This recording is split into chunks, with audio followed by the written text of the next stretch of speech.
você espera um pouco. Assim, marca aí, quando eu começar até largar, você marca. Mas esses 5 jogos dava sempre certo. Eles me lembravam 15 minutos que já era para acabar, porque estava muito chato. Então aqui eu vou dar 30, que a gente é um pouco maior. Eu queria que você hoje. Eu anotei e não está anotado. Mas eu queria que a gente olhasse. Não fizesse bonito para a gente não ver. Então, por favor, estou igual aquela igreja batista, quando você vê a divisa, o tema e pá. A gente só vai ver o tema. Que hoje o objetivo, mesmo que eu gaste de meia hora, eu não comecei a contar. Mesmo que eu gaste meia hora e você não lembre de nada, lembra do tema. Faz sentido para mim já. Está tudo certo. Se lembrar que cada casa da igreja, para mim está resolvido. Então, que gaste meia hora falando, e no final a gente conclua aqui a sua casa é o lugar que é para ser a sua igreja, e aqui ser a reunião dos santos, celebrando as igrejas que aqui estão presentes, está tudo resolvido. Beleza? Então, por favor, vamos colocar 1, 2, 3. Nós vamos ter cada casa da igreja. No já. Beleza? Todos preparados? Então, 1, 2, 3 e já! Amém. Olha aí, a gente está parecendo a igreja batista. Já que está gravando a igreja batista. Só faltou a divisa e o negocinho de sempre ali. O versículo. Então hoje, já que a gente está preocupado, agora você pode dar o play. Você tem exatamente o horário embaixo, 30 minutos. Então, se a gente está preocupado que a nossa casa seja uma igreja, há elementos de uma igreja, que a gente é religioso. Então, se a gente é religioso, a gente precisa de elementos. Porque se a igreja é minha casa, mas lá só tem meu quarto e minha televisão, e a galera vai fazer o culto. Então, hoje o objetivo é o final da mensagem, que a gente possa entender, pelo amor de Deus, que nós todos somos pastores e que lugar nós estamos da nossa família. Em que lugar nós estamos no propósito de Deus? Então, a conclusão é que nós, olhando para a nossa vida, vamos dizer, nós somos bons pastores. Então, presta atenção. Eu estou dizendo que todos nós, ao final, eu espero que nós concluamos, olhando para a nossa vida, que nós vamos chegar a dizer que nós somos bons pastores. Ou então, nós somos ferreiros. Mas, ao final, a gente conclui. Então, eu espero que, ao longo da mensagem, a gente consiga introduzir essa ideia. Então eu queria nada mais que começar falando que o objetivo de hoje, além de fazer você concluir, é olhar e dizer o que nos torna, o que nos faz ser preocupados com isso que a gente está querendo pregar, porque cada casa é sua igreja.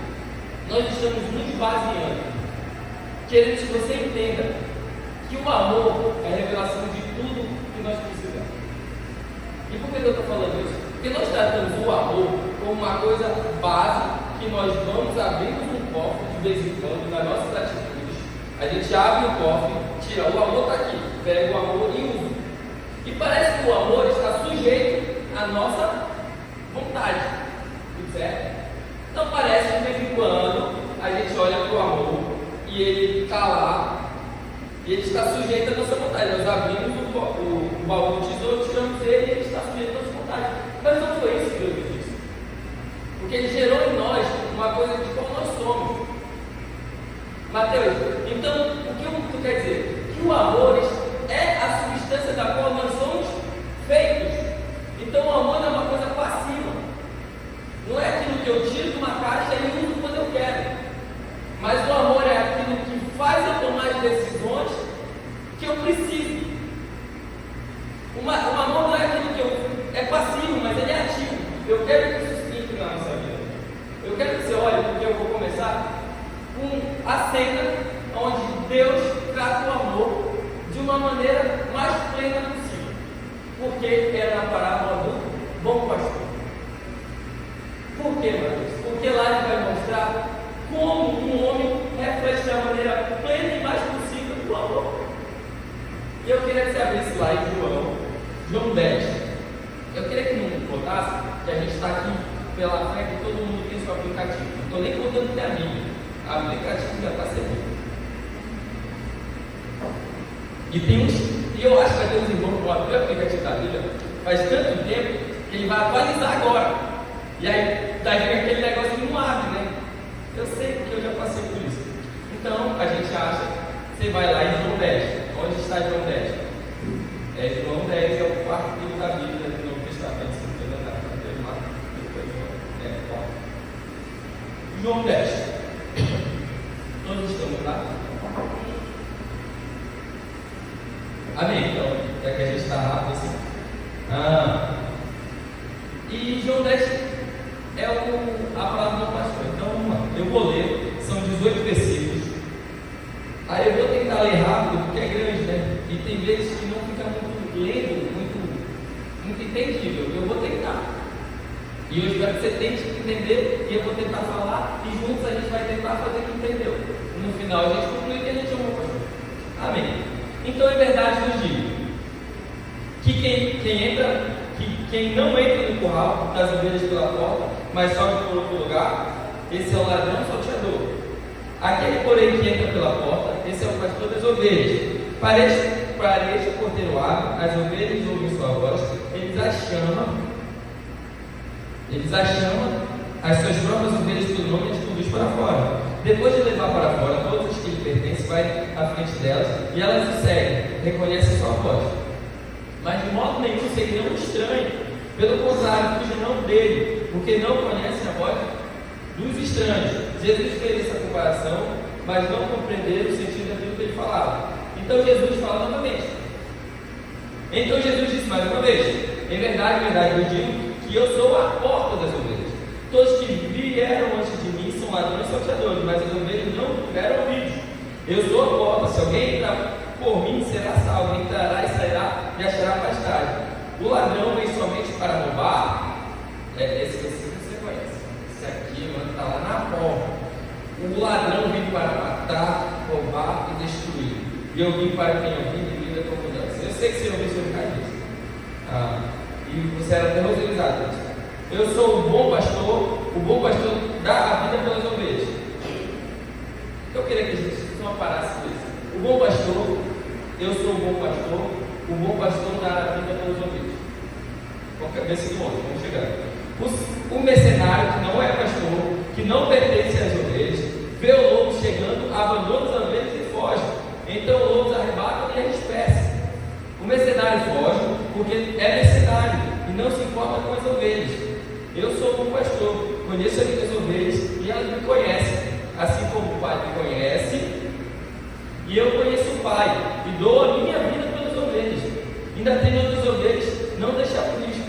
Preciso trazer também estas. Elas ouvirão a minha voz, então haverá um só rebanho e um só pastor. Por isso o Pai me ama, porque dou a vida para recebê-la outra vez. Ninguém tira a minha vida, pelo contrário, eu espontaneamente a dou. Tenho autoridade para entregá-la, também para reavê-la. Este mandamento recebi de meu Pai. Então, vamos lá. Deus, muito obrigado.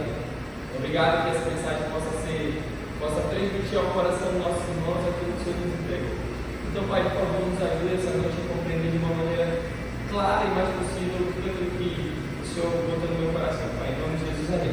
Então, eu queria começar falando o que é o texto de João. Você sabe o Evangelho de João? Na minha opinião, é o Evangelho que Deus revela a espiritualidade, a eternidade.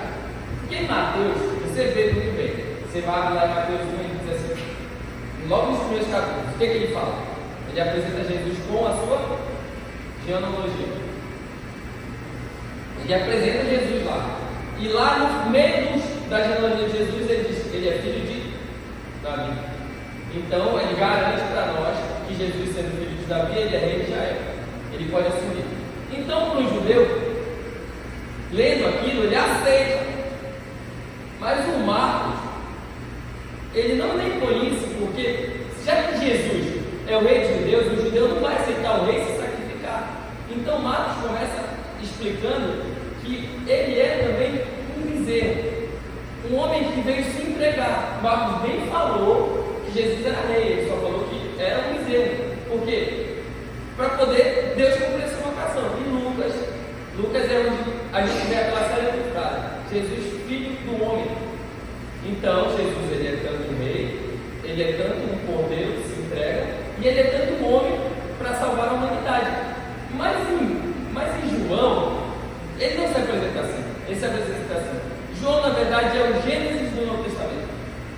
No princípio, ele era o Verbo, e o Verbo era Deus, e o Verbo estava com Deus. Então parece que o Evangelho de João quer nos mostrar traços da eternidade, da soberania do Pai. Por que eu estou falando isso? Porque nos outros evangelhos eles estavam resolvendo os problemas territoriais, mas João quer nos mostrar coisas mais espirituais. Não estou dizendo que você não é, não compreenda mal o texto, não me compreenda mal. Eu estou dizendo que João há traços de eternidade. Ele começa falando do princípio. Ele começa falando do princípio, quem era Deus, o Verbo era Deus. Por que eu estou falando isso? Porque a gente vai começar a viajar um pouco, mas eu espero que a gente viaje um pouco, tá? Então vamos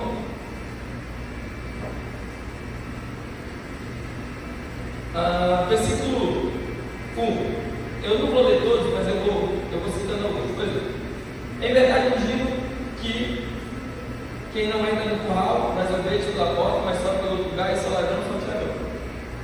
Então, a gente está vendo uma cena aqui, que eu quero que a gente imagine isso.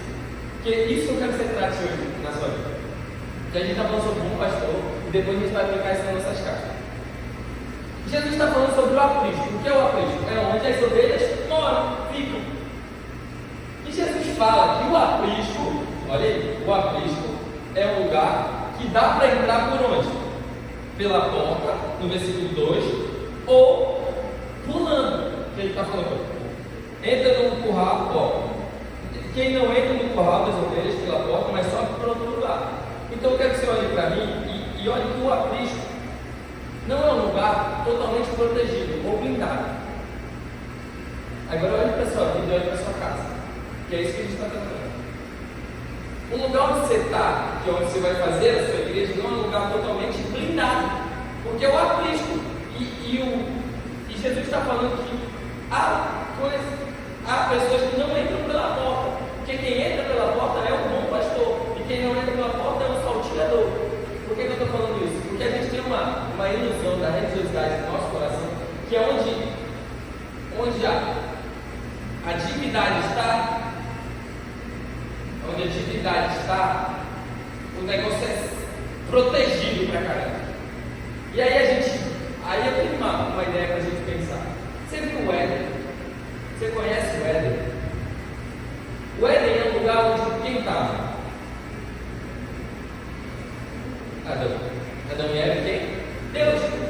E um belo dia, alguém deixou aberto e a serpente estava lá. E aconteceu que deu errado. Então o que eu estou tentando dizer essa vez? Eu estou dizendo que dentro do que Deus fez, Senhor nos chamou para orientar. É isso que eu quero que você entenda. Quando você estiver do seu lado, não é você tirar as coisas, mas é orientar. Quando você estiver na sua casa, você mostrar o verdadeiro caminho.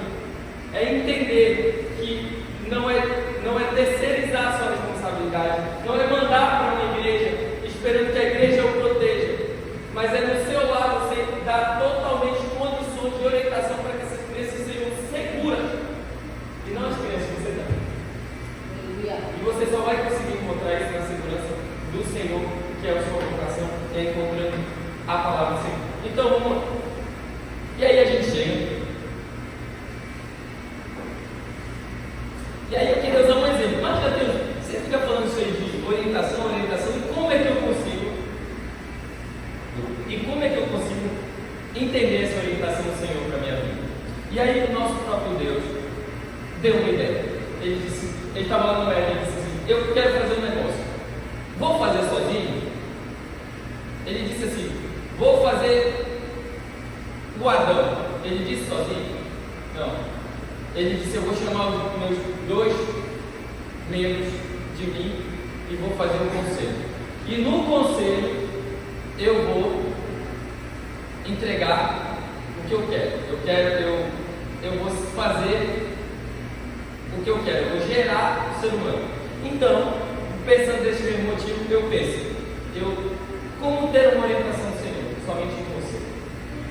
Porque uma pessoa pode proclamar tudo que for. Você não vai conseguir proteger seus filhos como uma pessoa.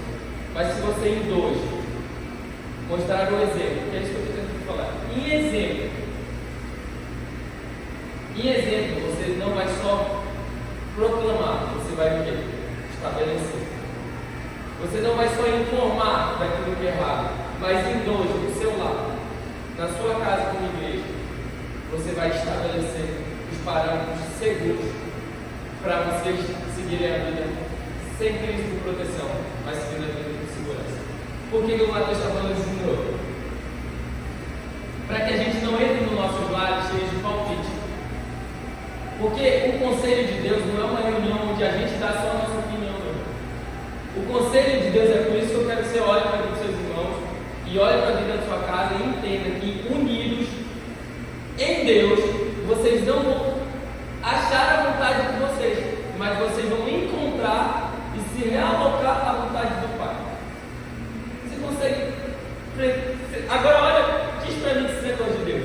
Eu até anotei isso como observação. Diz para mim que isso não é coisa de Deus. Você imagina você e seu marido, eu vou falar de filhos, você e seu marido, com grandes problemas, e você olha para os seus filhos com uma dificuldade. Você e seu marido, em conselho, buscando a vontade de Deus, estabelecem uma relação, e essa relação mostrará aos seus filhos a orientação necessária para eles seguirem. Porque, meu irmão, se você gritar sozinho, você pode proclamar. A proclamação dá certo, meu irmão, mas em conselho você estabelece, você orienta.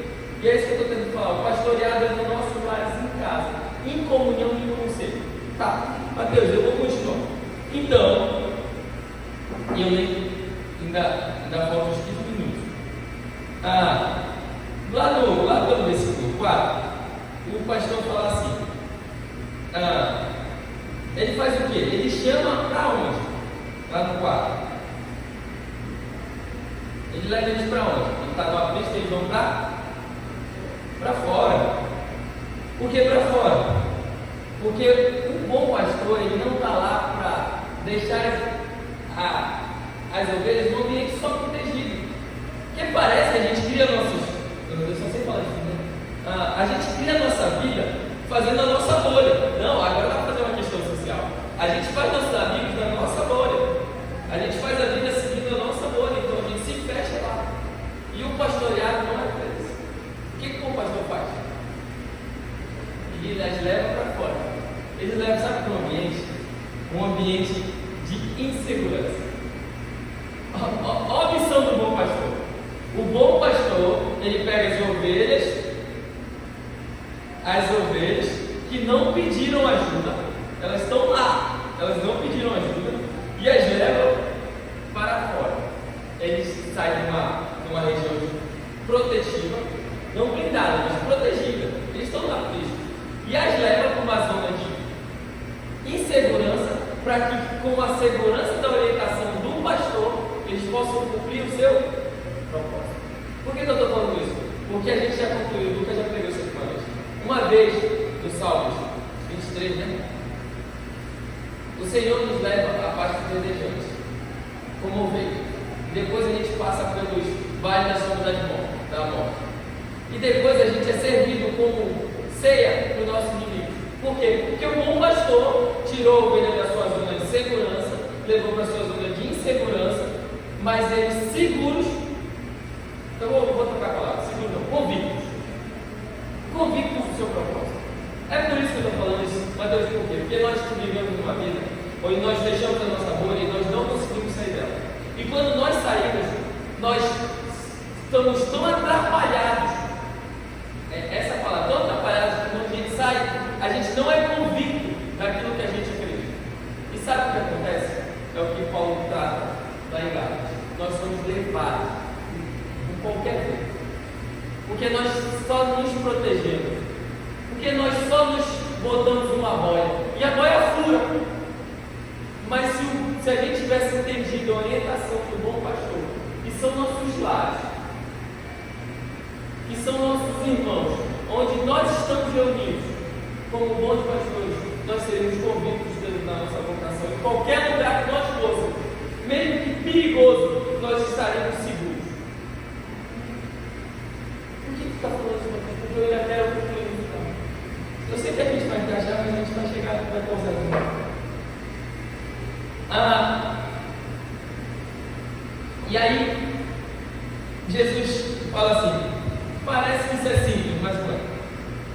E de modo nenhum as ovelhas seguirão a voz do estranho.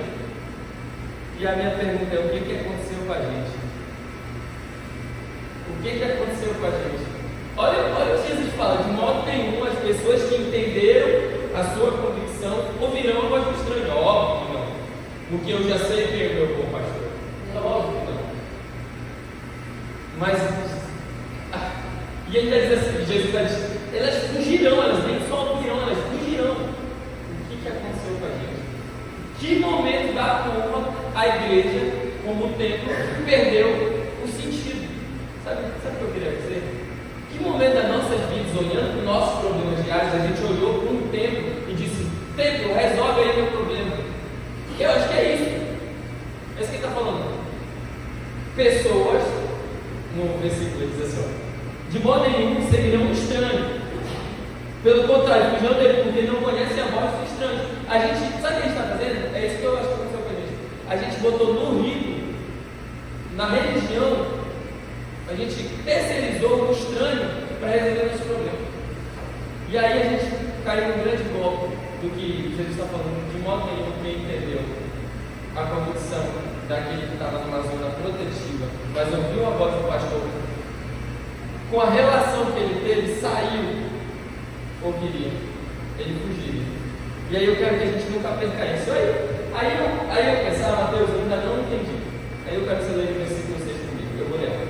Jesus fez uma comparação, mas eles não compreenderam o sentido daquilo que ele está falando. Então eu não resolvi. Porque se eu já falei 15 minutos e você ainda não assimilou bem, Jesus pregou a mesma coisa, e o que ele está falando? Eles também não compreenderam. Eu imagino que daqui a 15 anos, como igreja, a gente fale a mesma coisa. Porque talvez a gente ainda não entendeu. Porque a gente está totalmente rompido. Jesus, o próprio Jesus, falou todas essas coisas e eles não compreenderam o sentido daquilo que ele falava. Daqui a 15 anos, se a gente falar a mesma coisa, tudo bem. Jesus falou, quem ama Deus. Então eu estou lá. Então Jesus fala outra vez, e eu vou falar outra vez. Só que agora ele tem um pouquinho mais de idade. Jesus conta a história novamente. Jesus, quem é nessa outra história? Ele não é só o bom pastor que pega, ele não é só o bom pastor que atravessa as ovelhas, mas ele agora é a porta que tira a ovelha do ambiente protetivo para ir para fora, um ambiente de risco. E durante o texto, eu já agora estou com ele. Durante o texto, você vai ver lá pelo versículo 11, aparecem algumas figuras da vida da ovelha. Olha a vida da ovelha aí. 11. Os personagens da vida da ovelha. Jesus contando a história de novo. Ele é o cara que tira você do seu ambiente protetivo, lhe leva para o seu ambiente de risco, mas lhe orientando numa relação de conversa para que num ambiente de risco você consiga cumprir a sua convicção. E aí aparecem alguns personagens. Primeiro, o pastor. Quem é o pastor? Está lá no versículo 11. Eu sou o pastor que dá a vida pelas ovelhas. Então, o papel do pastor, o bom pastor, é dar a vida em favor das ovelhas. O mercenário é aquele que não é o pastor, é o que foge. Se o negócio pegar, ele vai embora. Por quê? Porque ele é mercenário. E aí eu quero que você olhe para a sua vida. Quem você é também? Você é o bom pastor que daria a vida pela vida dos seus irmãos, dos seus filhos, dos seus parentes? Ou você é aquele que, na hora que lhe custava, você foge? Eu acho que é isso. Há personagens na vida da ovelha. Há o bom pastor e há o mercenário.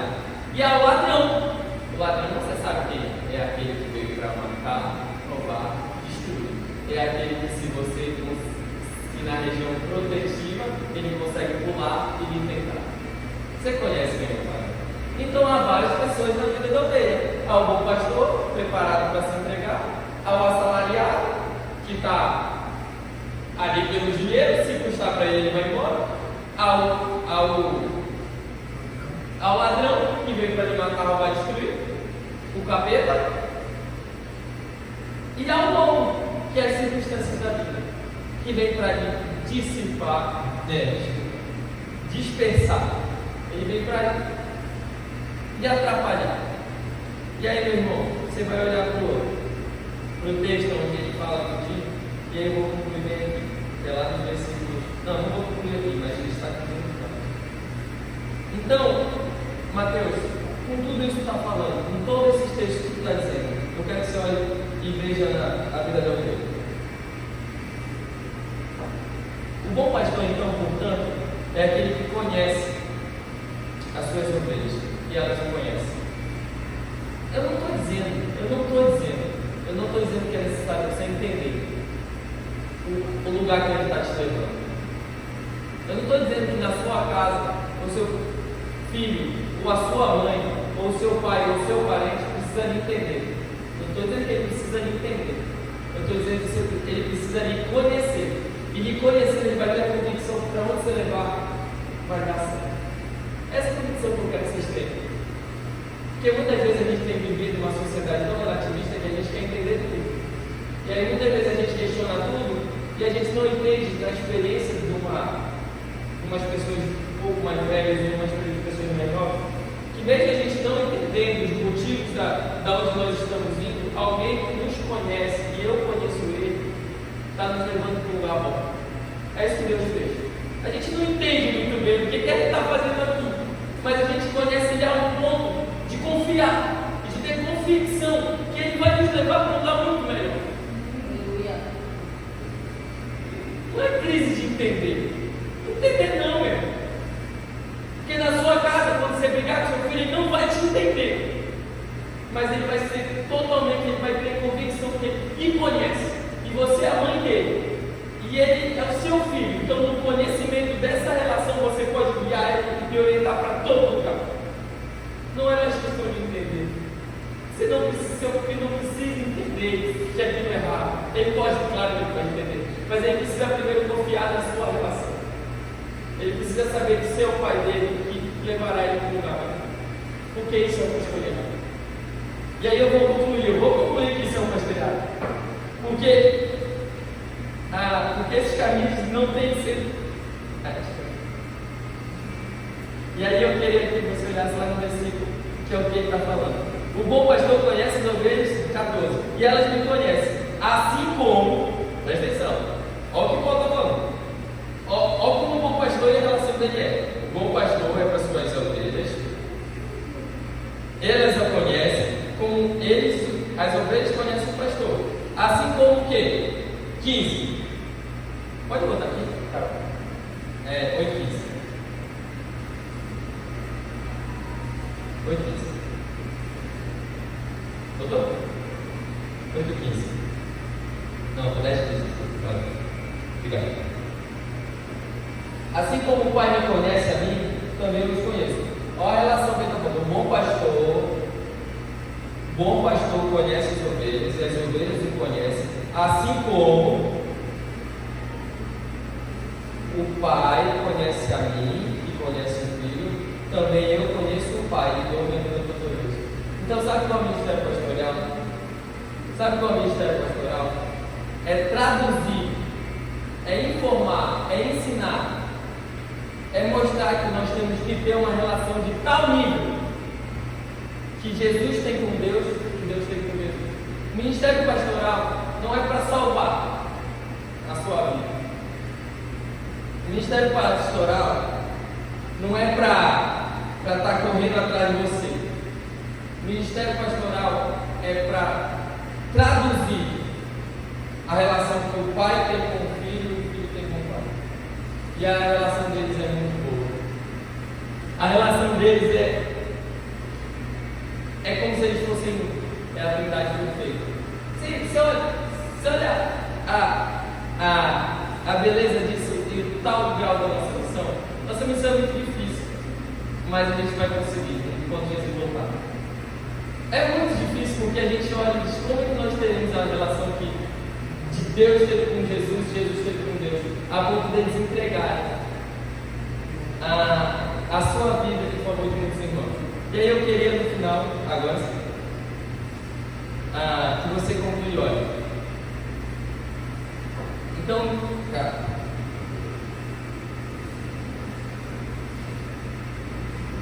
no último versículo. 18, não.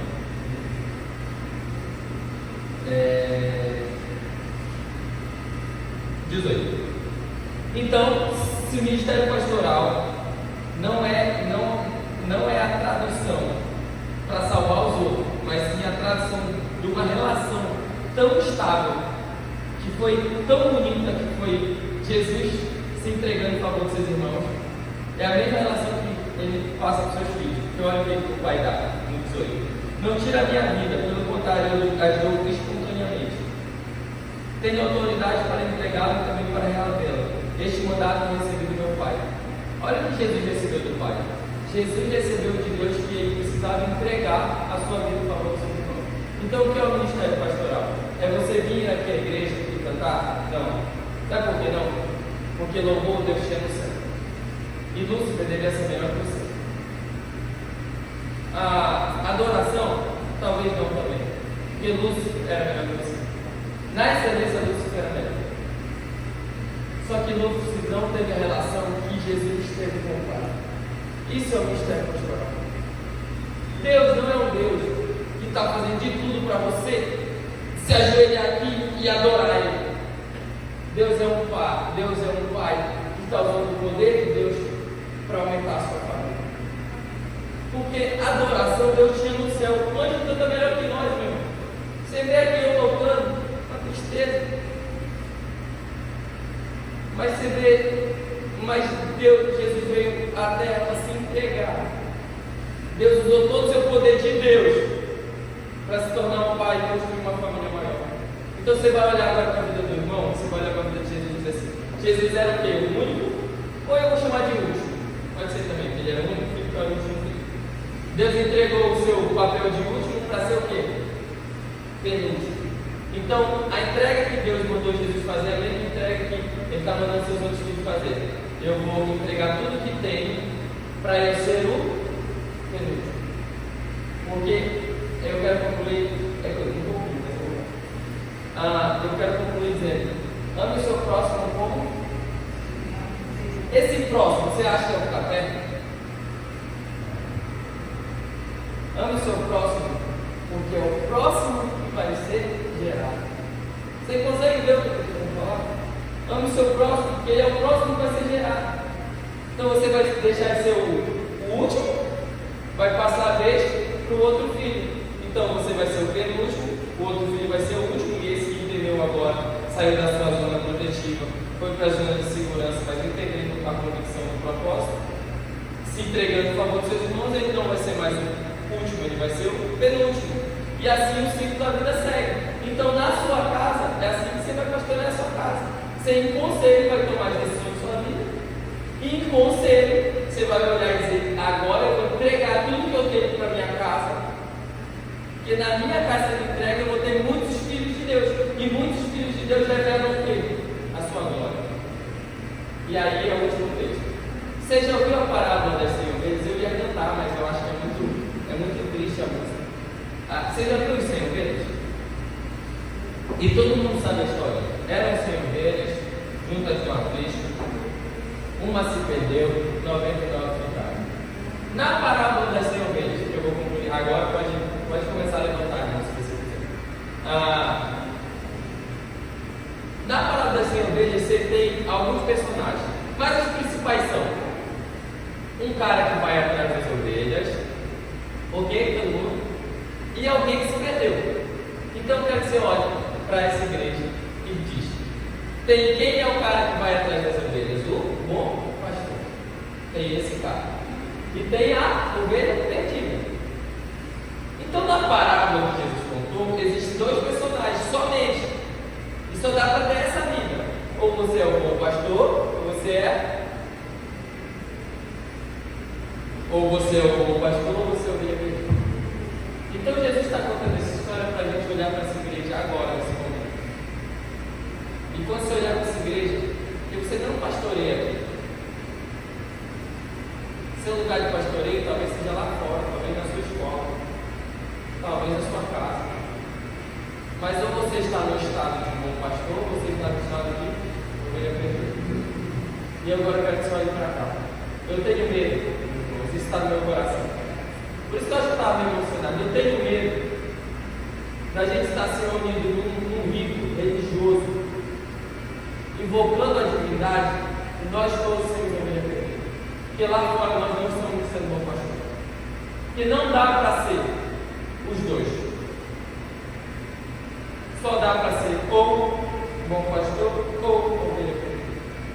Se você não está sendo bom pastor, meu irmão, olhe para a sua vida. Aquela historinha, se você está no muro, você é ovelha perdida.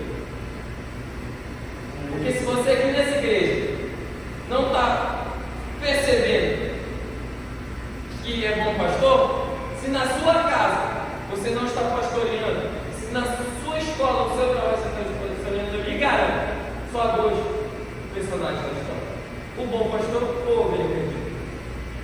E eu oro, o meu coração é triste. Eu espero que se alegre, porque eu tenho dúvida. Se nessa igreja nós todos somos bom pastor, pode estar reunindo no rito religioso, gastando domingos e domingos de várias ovelhas perdidas. Eu vou orar a Deus para que Ele nos dê misericórdia e graça, para que quando a gente olhar para a nossa vida, a gente olhe, a gente é bom pastor. Beijo. Deus, muito obrigado por